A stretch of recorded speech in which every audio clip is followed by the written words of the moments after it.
Welcome dito sa travel natin. So yun guys, merong bahay dito na napuntahan natin. So na-miss lang ako talagang yung ibon guys yan sa likod natin. Oh. Sobrang dami. So hinayaan na lang nila.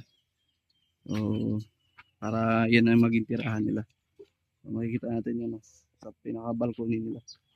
Ang dami. Ang daming pugad. Ayan sa taas. Niliparan. So nag-extend na sila dun. Para ito sa ibon na lang guys. So ito guys, panoorin nyo na lang.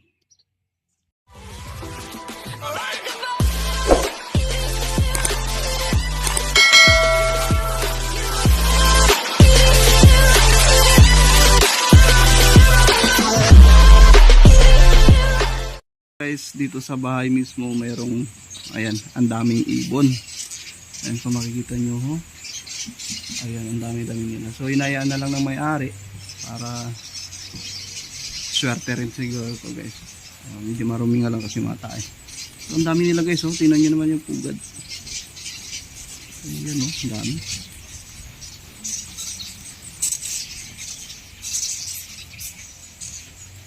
So ito yung bahay guys.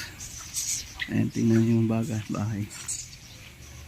So paggawa na lang dito, nagpa-extension na lang. Kasi ito, para nasa ibon to eh. Ayan. Grabe guys, dami talaga.